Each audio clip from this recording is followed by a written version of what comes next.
ओम शांति। पहले दिन के कोर्स में हमने जाना स्वयं की पहचान, मैं कौन और मेरा कौन। जब हम स्वयं की पहचान जान गए तो परमात्मा की पहचान तो बहुत सहज है।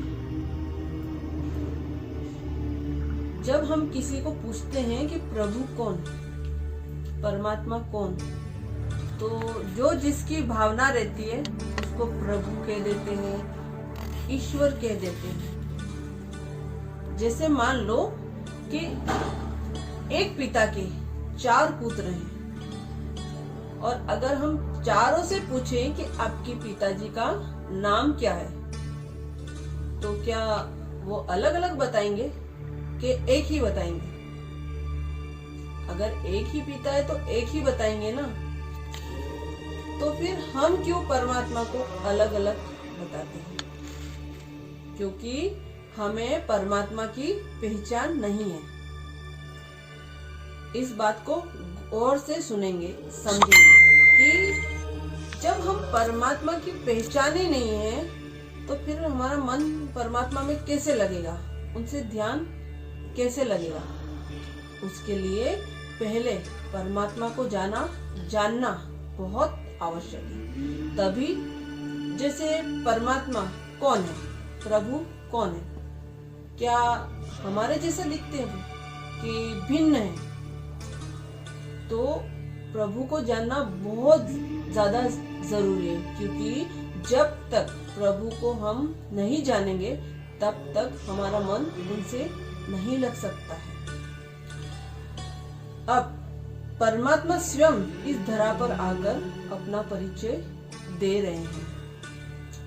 तो आइए हम इस दूसरे दिन के कोर्स को आरंभ करते हैं और हम परमात्मा को जानेंगे, जानने के साथ साथ उनसे संबंध भी जोड़ेंगे।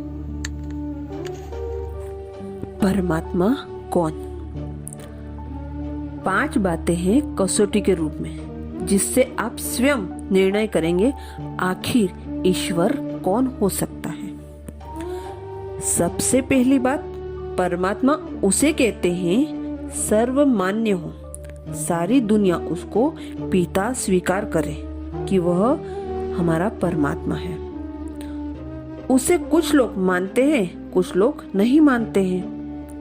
तो वो कोई महान आत्मा हो सकती है, देव आत्मा भी हो सकती है, कोई पुण्य आत्मा भी हो सकती है, पर परमात्मा केवल वही हो सकता है जो सर्वमान्य हो।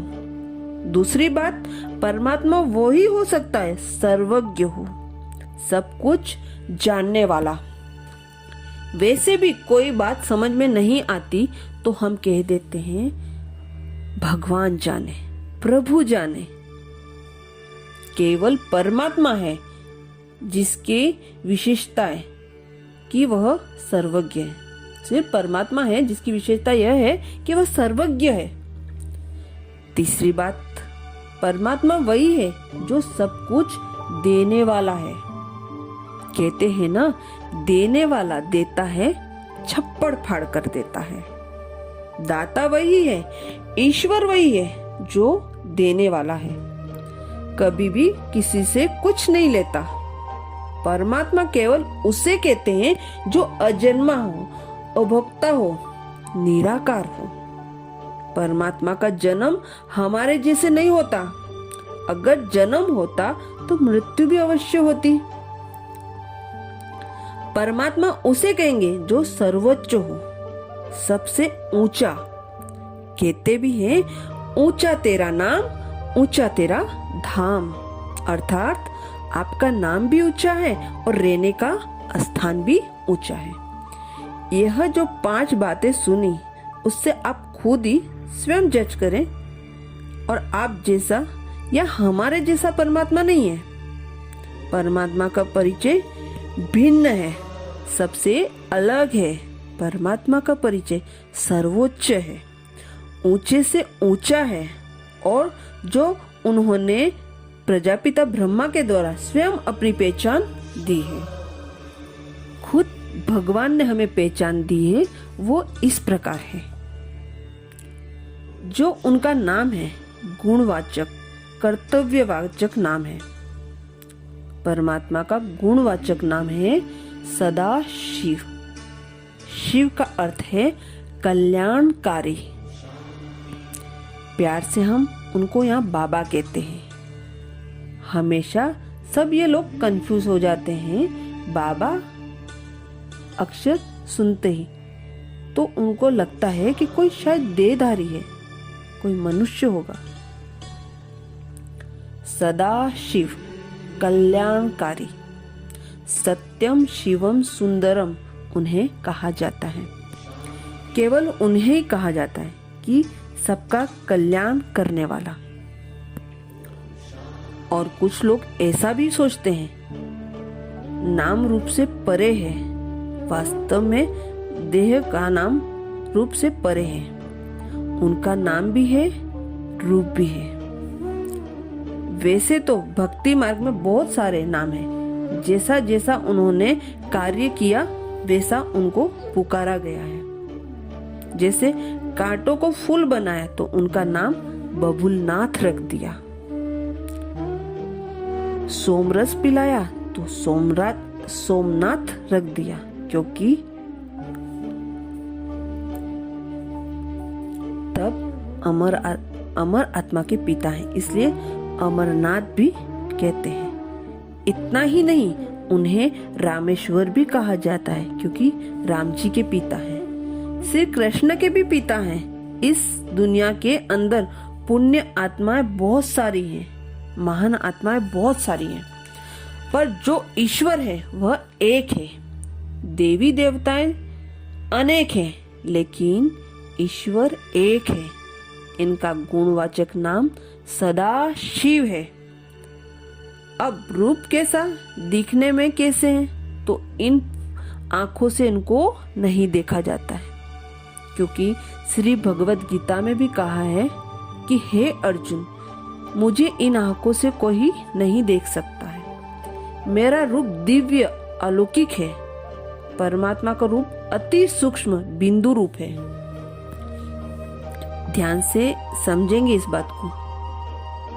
ध्यान लगा के, वह ज्योति बिंदु है, लेकिन गुणों में वह सिंधु है।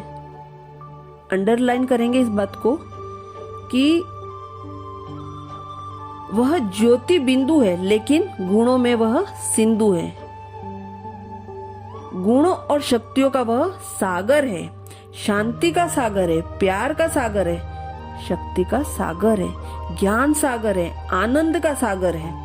सर्वशक्तिवान जीवन में जिन गुणों की आवश्यकता है, उनके परमपिता परमात्मा सागर है। अगर हमें भी वह गुण चाहिए तो हमें उनका चिंतन करना होगा। वह गुणों का भंडार है। जब हम ज्योति स्वरूप की बात करते हैं, तो यहाँ भी शिव और शंकर को मिला देते हैं। आप किसी भी मंदिर में जाते हैं तो दो प्रतिमाएं मिलती हैं। एक विचित्र रूप की प्रतिमा जिसमें न हाथ है न पैर है, जिसको शिवलिंग कहते हैं, ज्योतिर्लिंग कहते हैं, वो भी हमें दिखाई देता है। और जिसके हाथ में त्रिशूल है, गले में सांप है, जटाएं दिखाई देती है, शंकर जी, वो चित्र भी मिलता है। अब ये दोनों अलग अलग चित्र हैं, तो बताते हैं कि ये दोनों अलग हैं। परमात्मा का स्वरूप न तो किसी नर से मिलता है न नारी से मिलता है। ज्योतिर्लिंगम है, शंकर जी है, वो आकारी मूर्त है। शंकर देवता है। वैसे भी जो शिव है, शिव का अर्थ है कल्याणकारी और शंकर का विनाशकारी। शंकर जी के नेत्र तपस्वी मूर्त है। उसका मतलब उनसे भी बड़ा कोई है जिसको वह याद करते हैं। शंकर जी भी शिव को याद कर रहे हैं। जो शिव है वह निराकार है, निराकार का अर्थ जिसका कोई आकार न हो, लेकिन यह तुलनात्मक शब्द है। ध्यान से इस बात को समझेंगे। निराकार जो शब्द है वह साकार की तुलना में आया है। जैसे हमारा नाम रूप है उससे वह भिन्न है। जैसे हमारा 5 तत्वों से बना हमारा शरीर है वैसे परमात्मा का नहीं है, वैसे तो निराकार है। जैसे हम किसी व्यक्ति को कहते हैं कोई मोटा है कोई पतला है, ऐसे ही तुलनात्मक शब्द है, वैसे साकार के तुलना में निराकार शब्द आया है। जो शिव है, ज्योति स्वरूप है, वो रूप में बिंदु है और गुणों में सिंधु है। उनका एक एक गुण वो प्यार, शांति, सुख, आनंद का सागर है। जब उन्हें पिता समझकर याद करते हैं, संबंध जोड़ते हैं, तो उनके जो गुण हैं, वो शक्तियां हैं, वो हमारे अंदर ट्रांसफर हो जाती है। जितना जितना हमारा संबंध जुड़ता है, आत्मा का परमात्मा का संबंध अविनाशी है। वैसे तो हमारे सारे संबंध उनके साथ हैं, माता पिता बंधु सखा सर्वस्व, लेकिन मुख्य रूप से परमपिता परमात्मा शिव पिता है। जहाँ हम जब आत्माएं रहती हैं, जहाँ हम सब आत्माएं रहती हैं, मूल वतन शांति वतन, वहाँ के वो रहवासी हैं। और कलयुग के अंत में हम सब को ज्ञान देने के लिए, फिर से आत्माओं को पावन बनाने के लिए वो स्वयं धरती पर आते हैं। तभी उनका यादगार शिवरात्रि मनाते हैं। ज्ञान सूर्य प्रगटा अज्ञान अंधेर विनाश। ज्ञान सूर्य प्रगटा अज्ञान अंधेर विनाश। वो शिव स्वयं धरती पर आते हैं तो अज्ञान का अंधकार मिटा जाता है, अज्ञान का अंधकार मिट जाता है। जब जब शिवरात्रि मनाते हैं तो शिव के ऊपर जल, फल, 3 पत्तों का बेलपत्र चढ़ाते हैं। उसके पीछे भी एक रहस्य है। जब ज्ञान सूर्य परमात्मा धरती पर आकर ज्ञान देते हैं, हम सबको सत्य बोध कराते हैं, तो वह हमसे कहते हैं आपके अंदर जो कमी कमजोरियां है वो मुझे अर्पण कर दो। जो हमारे अंदर कमी कमजोरियां हैं वो तो हमें नहीं देते, वो तो अर्पण हम नहीं करते, उनकी जगह उनको अख धतूरा चढ़ा देते हैं। धतूरा कड़वा होता है। अगर हम सचमुच परमात्मा से संबंध जोड़ रहे होते हैं तो अपने जीवन को सुखमय बनाना चाहते हैं, अपने जीवन को सुखमय बनाना चाहते हैं, तो आज अपने अंदर की कमी कमजोरी कड़वाहट प्रभु को अर्पण करते हैं। कोई बदले का भाव, कोई ईर्ष्या का भाव जो मुझे परेशान कर रहा है, वो सब हम प्रभु को अर्पण कर दें। परमात्मा शिव वैसे भी जल्दी प्रसन्न हो जाते हैं। अगर हमारी कमजोरियां उनको अर्पण कर देंगे और उनकी याद में रहेंगे तो जो हमारे जीवन में अंधकार है वो समाप्त हो जाएगा, कड़वाहट है वो निकल जाएगी। इतना ही नहीं, हम शिव के ऊपर बेलपत्र भी चढ़ाते हैं, बेर भी चढ़ाते हैं। बेर तो खरीदकर चढ़ाना बहुत आसान है, पर हमारे अंदर किसी के लिए कोई बेर है, उसको चढ़ाने के लिए बहुत मेहनत लगती है। याद रखना, जो शक्तिशाली लोग होते हैं वो माफ करते हैं और जो कमजोर लोग होते हैं वो बदला लेते हैं। अगर हम अपना संबंध प्रभु से जोड़ते हैं तो वो मेरे पिता हैं, वो क्षमा के सागर हैं, रहम दिल हैं, रहम के सागर हैं। हम भी उनकी संतान। अपने मन को बनाए कोई ईर्ष्या, द्वेष, वैर, विरोध की भावना, तो वो हम शिव को अर्पण करते हैं और उनके साथ अवश्य संबंध जोड़। वो मेरे पिता हैं, शांति के सागर हैं, मैं उनका बच्चा शांत स्वरूप हूँ। वो आनंद के सागर है, मैं उनका बच्चा आनंद स्वरूप हूँ। जितने प्यार से उन्हें याद करते हैं। बस बात यह है कि दिल से याद करना होता है। कभी कभी बैठते हैं परमात्मा की याद में, पर ध्यान कहीं और चला जाता है। पर शक्ति कब मिलती है? जब अपने को आत्मा समझकर परमात्मा को याद करते हैं। याद करने का मतलब उनके गुणों का चिंतन करना है, स्वरूप को चिंतन करना है, उनके स्वरूप का भी हमें चिंतन करना। परमात्मा पिता ज्योति स्वरूप होते हुए भी ज्ञान सूर्य हैं, सर्वशक्तिवान हैं।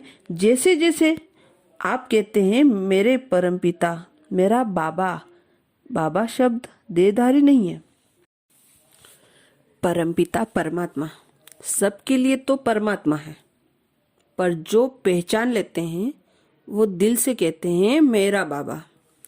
जब हम परेशानी में आते हैं तो दिल से कहो मेरा बाबा, मेरा साथी, आ जाओ। तो जैसे ही हम कहते हैं ना, तो वो परमात्मा अपनी शक्तियां बिखरते हुए आ जाते हैं। जब परमात्मा की सत्य पहचान मिल जाती है, याद करना सहज हो जाता है। उन पर पूरा निश्चय हो कि मैं जो हूँ, जैसा हूँ, मेरे पिता का हूँ। मेरा पिता मुझसे बहुत प्यार करते हैं। मेरी बुराइयां, कमियां, कमजोरियां सब स्वयं जानते हैं और प्रभु भी जानते हैं। लेकिन हम कहते हैं मैं जैसा हूँ प्रभु का हूँ। अपनी शक्तियां देकर हमारी कमियों को दूर करते हैं, पर सच्चे दिल से याद करें तब, और उनके साथ संबंध जोड़ा जाए तब पक्का निश्चय हो कि अगर कहीं पर भी परमात्मा को हम याद करेंगे तो परमात्मा हमारी मदद करते हैं, हमें ज्ञान देते हैं, प्यार देते हैं, शक्ति देते हैं। जब शिव बाबा का पूरा परिचय हमें मिल जाता है कि वो रूप में बिंदु है, गुणों में वह सिंधु है, वो प्यार का सागर है। और एक बात और कि हम कोशिश करें कि हर समय हमारे परमपिता को हम साथ रखें। आपको एक सुंदर अनुभव कराएंगे। देखिए, जब आप सुबह सुबह उठते हैं ना, जब आँख खोलते हैं तो परमपिता परमात्मा को याद करें। ठीक है, जितना जल्दी हो सके उतना जल्दी उठिए। बाबा को पहले, शिव बाबा को गुड मॉर्निंग कीजिए। ठीक है, और ये सोचना कि हमारा दिन आज बहुत अच्छा जाएगा। और जब गुड मॉर्निंग करते हैं तो साथ साथ में विचार कीजिए कि हमारा दिन बहुत अच्छा जाएगा। और जब कोई काम भी करते हैं तो बाबा को बुलाएं, साथ में रखें। खाना खाएं तो बाबा आ जाओ, कहीं जाए तो बाबा चलो, आगे रखकर परमात्मा को साथ रखें तो बाबा हमारा साथ भी देगा और गाइडेंस भी करेगा, गाइड्स भी देंगे। और रात को जब हम सोते हैं तो बाबा को बुरा अच्छा सब कुछ उसको अर्पण कर दो और हम एक ट्रस्टी होकर सो जाओ। बाबा की गोद में हम हमारा सर रखकर सो जाना चाहिए। ठीक है, उससे हम बिल्कुल हल्के हो जाते हैं। जैसे हम हमारे घर की जिम्मेवारी लेते हैं, ठीक है, तो हमें कितनी चिंताएं रहती है, पर एक छोटा बच्चा माँ की गोद में आके कैसे हल्के होके सोच, वैसे ही हमें भी बाबा की गोद में सर रख करके हमारे पूरे दिन के अच्छा बुरा जो भी बीता है वो सब बाबा को बता करके हमको सो जाना चाहिए। ठीक है ना। और एक लोगों में एक चीज रहती है कि परमात्मा का ज्ञान लेना मतलब घर बार छोड़ देना। घर बार छोड़ना नहीं है, कदम कदम पर परमात्मा को याद करेंगे तो साथ रखेंगे तो वो हमारी मदद करते हैं। हमें याद में रहना चाहिए कि उनका नाम क्या है, सदाशिव। रूप है उनका ज्योति बिंदु और उनके गुण है ज्ञान के सागर, शांति के सागर, प्यार के सागर। हमारा जो भी संबंध है पिता और पुत्र का संबंध है। बाकी तो बहुत सारे संबंध हैं पर मेन संबंध है पिता और पुत्र का। अब उनके आने का समय कलयुग के अंत में, जब हम पुरुषोत्तम संगम युग कहते हैं, उनका मुख्य कर्तव्य है पतितों को पावन बनाना, अच्छा ओम शांति। शुक्रिया बाबा, शुक्रिया।